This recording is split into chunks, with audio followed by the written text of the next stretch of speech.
Long before it turned into ruin, urban legend and a stage for disappearances, the Hotel Paragon represented luxury, status, and exclusivity.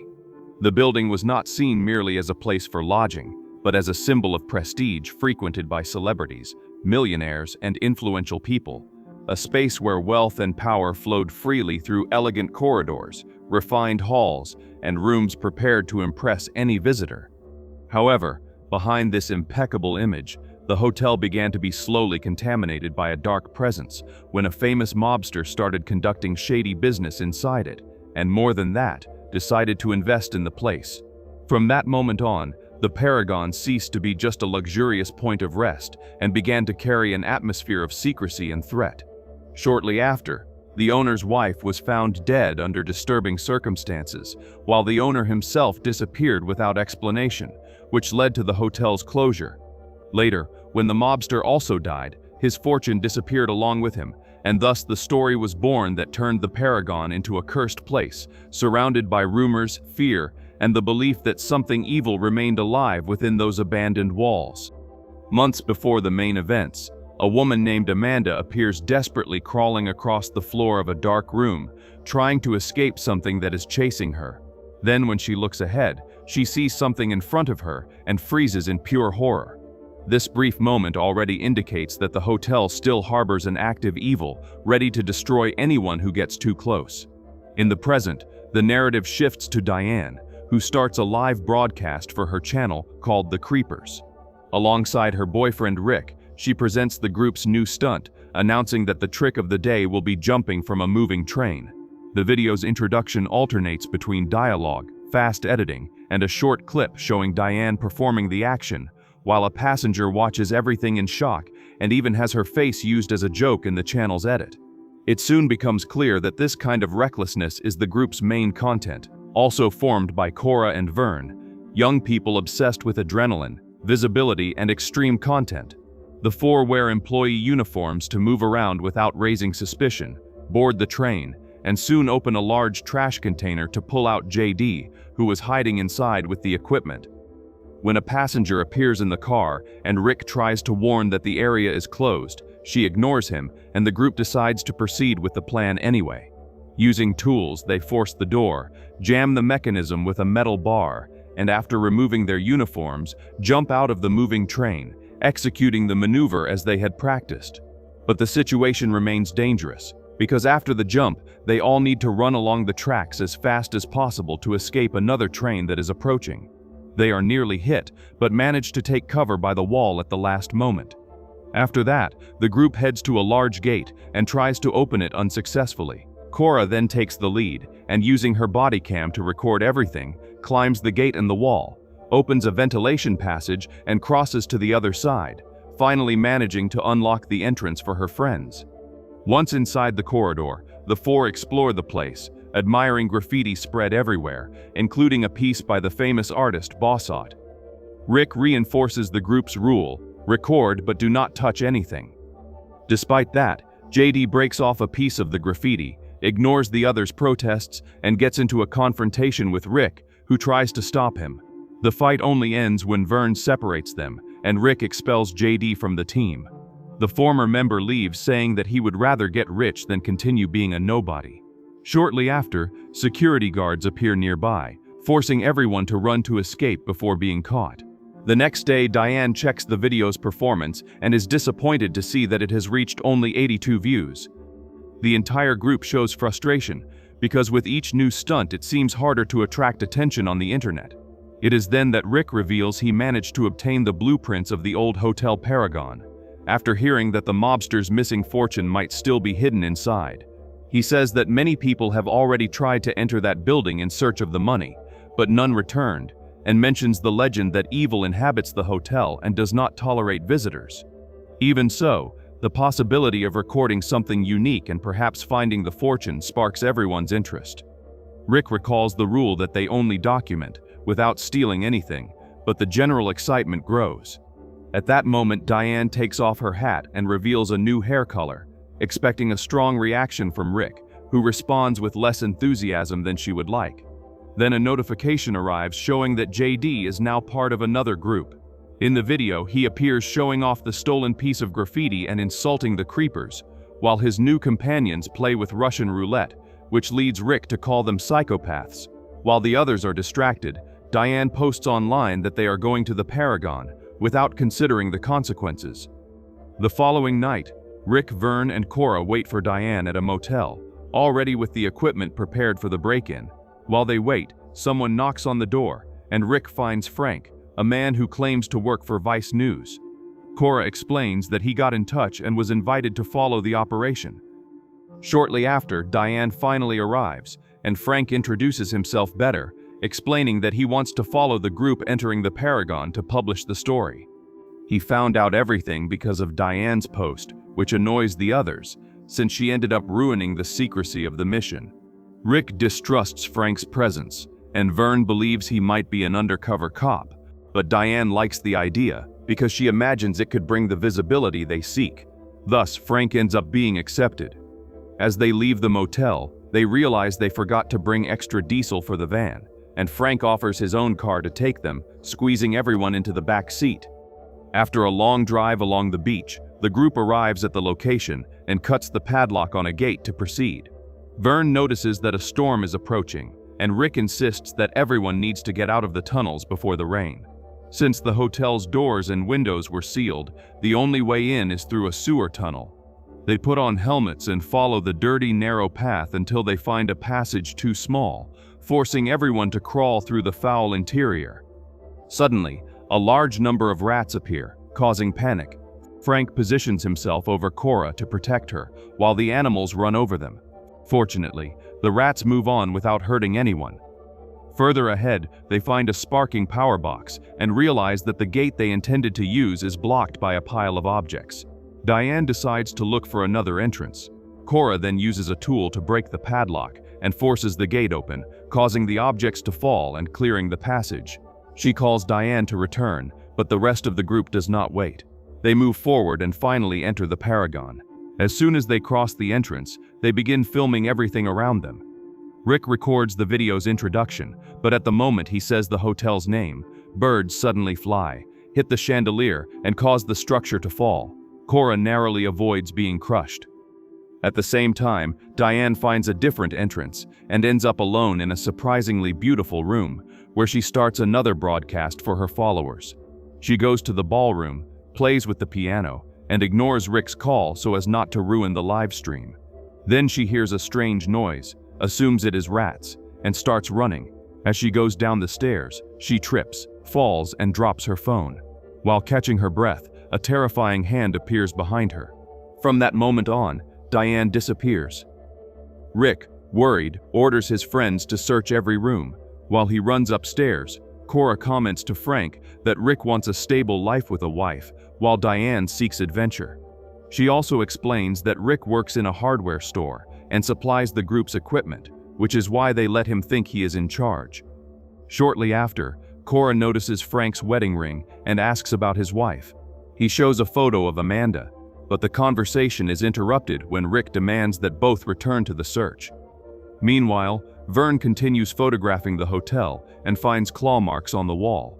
Then he hears a strange sound and walks away without noticing a shadow moving nearby. When the group reunites, Vern shows the photo of the marks, and Rick concludes that they need to find Diane and leave as soon as possible. Cora then offers to look for a master key. Frank wants to go with her, but Vern distrusts him and decides to go along. At the reception, Cora and Vern find a newspaper clipping that talks about the disappearance of the hotel owner and the death of his wife. The police hid details of the case, but rumors said that the woman's chest had been opened and her heart was missing. In another part of the hotel, Rick and Frank continue searching for Diane. Frank asks how Rick met her, and he replies that it all started in an abandoned mental hospital. The conversation, however, is interrupted when Rick steps on a bear trap hidden on the floor. Frank acts quickly, removes the trap, and tries to help him. When Vern and Cora return, Vern thinks Frank attacked Rick and pushes him against the wall, but the situation is soon clarified. Frank cleans the wound with water and improvises a bandage with tape, since the group has no first aid kit. Cora wants to take Rick to a hospital, but he refuses to leave without Diane. Suddenly, Everyone hears the sound of her phone and follows the noise to another floor. There they find a huge, disturbing tree, full of phones and cameras hanging from its branches. Rick identifies Diane's phone, and the group watches her last recording, but at the exact moment the video shows her fall, the battery dies. Shortly after, another noise echoes through the hotel. Vern suggests calling the police. Cora agrees, but Rick and Frank say there is no time to wait for help. At that moment, someone jumps on Cora, who reacts with a punch. Frank pulls out a gun and points it at the intruder, only to discover that it is JD. Before they can do anything, Todd, Max, and Mac, JD's new companions, appear and knock Frank down. Max steals his gun, while Todd points his own at the group, forces everyone to kneel, and demands their phones and equipment. Rick accuses the intruders of also attacking Diane, but Todd arrogantly denies it and quickly moves to what really interests him, the money hidden in the hotel. Rick and Cora insult him, which only worsens the situation. Todd threatens the group, describing in detail what he intends to do if they do not cooperate. Cora remains defiant, and Mac tries to attack her, but Vern reacts and Mac points a gun at him. Then Todd lifts Cora and puts the gun in her mouth. Frank intervenes and asks if he really knows how to use the weapon. Todd turns and asks if he is a cop or something like that. Under pressure, Frank finally admits that he is not a reporter at all. The real journalist is Amanda, his wife, who disappeared months earlier along with photographer Beth while investigating the hotel. Since the police did not help, Frank needed a way to enter the Paragon, and Diane's public post gave him that chance. Todd shows no empathy and remains hostile. When Cora spits in his face, he takes a handkerchief to clean himself, and Rick recognizes the object as belonging to Diane. Desperate, he jumps on Todd, who brutally pushes him over a balcony. Rick falls into a huge hole and disappears into the darkness.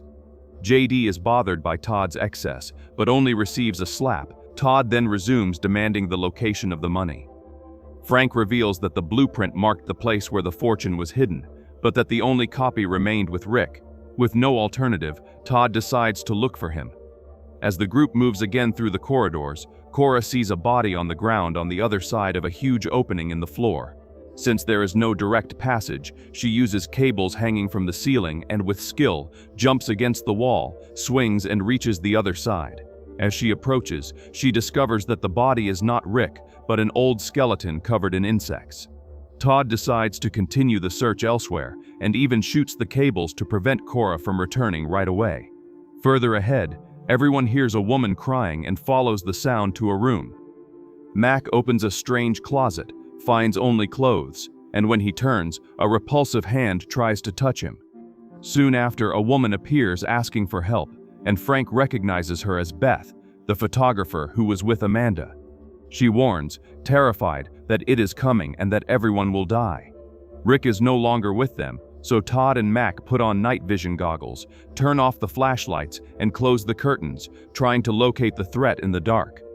For a few seconds, nothing happens, until a sudden noise makes everyone turn. That is when they find JD dead, impaled on the wall by a metal bar through his mouth. Something monstrous moves in the darkness of the room. Todd and Mac fire several times, but miss the target. The creature then crawls along the wall and escapes through a hole in the ceiling. When the lights illuminate the room again, Beth is also dead, hit by a stray bullet. Meanwhile, Diane wakes up lying on the bed in the main penthouse room. There are candles everywhere, as well as a pentagram drawn on the floor. She tries to open the door, but it is locked. Elsewhere in the hotel, Cora hears a noise coming from a door, goes to a simple room, and ends up trapped there when the door closes behind her. Something touches her ankle, and she discovers that Rick is hiding under the bed. Strange sounds echo through the room, and Cora hides inside the closet while Rick stays under the bed. The creature enters. Cora realizes that its appearance resembles that of an extremely pale human. The monster opens the closet and looks inside, but she is hanging from the ceiling. When the creature finally looks up, Rick attacks it from behind with a piece of wood. The being grabs him by the neck, and Cora takes the opportunity to escape while Rick is thrown across the room. Cora runs to the elevator, presses several buttons, and nothing happens. The monster sticks its arm through the bars and tries to grab her. She frees herself with effort and upon noticing a power lever, manages to activate it, making the elevator work. On another floor, she enters an open room and finds the hotel's security camera system. On the monitors, she sees Amanda tied to a chair and Diane in the main room. Beside them are stacks of VHS tapes. One of them catches her attention because of strange symbols on the label. Cora plays it, and after minutes of static, a human-shaped shadow appears, along with a macabre voice, speaking about a powerful secret revealed to a man so that he would cease to be a common fool and become something greater. Then the recording shows the murder of the hotel owner's wife, and the killer tearing out her heart. At the same time, Diane examines the room and finds a book titled His Dark Majesty. The dedication, written by the mobster to the owner's wife, states that the work could grant her great power, but also great pain. The text describes a ritual to channel the forbidden force of shadow alchemy, resorting to profane and impure terms. The illustrations show a terrible monster devouring people, a human transforming into a creature, and, in another image, the monster consuming a victim's heart. Both the book and the tape explain that by devouring a mortal sacred heart, the chosen one gains supernatural strength. Meanwhile, Todd and Mac continue running through the hotel until they find an open room, with bullet marks on the walls. To their surprise, the fortune is there, literally coming out of a closet. Todd runs to grab the money, while Mac looks around and finds a skeleton on the floor with its chest open and rats feeding on the body. He concludes that the money is not worth that madness and tries to flee. However, as he crosses a door, he is caught by a wire trap that cuts his neck, leaving him agonizing until he dies. Todd, in turn, tries to leave the room carrying the fortune, but the creature blocks his path, grabs his neck, pierces his chest with long claws to rip out his heart, and then devours it. While Cora sees everything through the monitors, Diane continues reading the book and discovers the final step of the ritual. The complete transformation from man to beast occurs when the Dark Lord is offered the union of two souls that wish to become one. Only then would the creature achieve eternal life. Upon seeing a wedding dress on a chair, Diane realizes that the monster intends to use her to complete the ritual. At that moment, the creature appears behind her and caresses her face. On the stairs, Frank and Vern hear a voice and almost fall into the wire trap that killed Mac, but stop in time. His body lies on the floor with his chest pierced, and the voice comes from his equipment bag. Vern picks up a walkie-talkie and finally makes contact with Cora, who warns them to run because the creature is approaching. The two flee toward the kitchen, lock the door, and grab a knife. Cora explains over the radio that there is a way to escape using the dumbwaiter. They try to activate it with the button, but the mechanism does not work, so they decide to move it manually. Vern enters first and pulls the rope until he reaches the upper floor, where Cora helps him out. Then Frank needs to bring the equipment back and repeat the process. Meanwhile, the creature begins to strike the kitchen door. Frank climbs as fast as he can, but when he looks down, he sees that the monster is climbing the dumbwaiter shaft. When the creature sticks its hands into the compartment, Frank shouts for Vern to cut the ropes and jumps out. The improvised elevator falls, dragging the creature with it. Frank survives the fall because he jumps onto another floor. After that, he returns to the tree of phones and cameras to retrieve Amanda's phone, which has the couple's initials on the back because it was a gift from him. Cora informs the correct room number, and Frank breaks into the room where he finds Amanda dead, seated, with a hole in her chest. He kisses her one last time and covers her body with his own coat before leaving. Later, Frank reunites with Vern and Cora, who explain where Diane is trapped.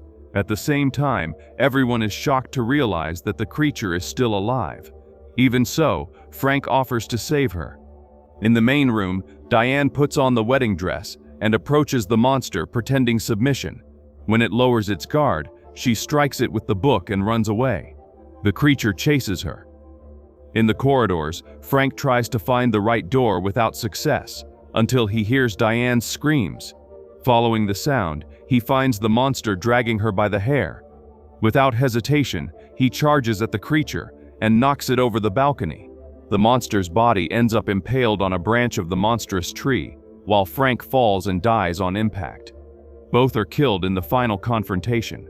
Diane then grabs the walkie-talkie and asks Cora where Rick is. Cora gives her the room number. Diane runs there, finds Rick lying on the floor, and for a moment believes he is dead, crying desperately, but soon he wakes up. Thus, the four remaining friends manage to reunite and leave that hell alive. Sometime later, the story of the Paragon explodes in the media. The creepers appear on all the news for having found the fortune and survived the horror of the hotel. The video about the invasion reaches 100 million views, even celebrities comment on the post, and the group becomes a reference for others interested in urban exploration.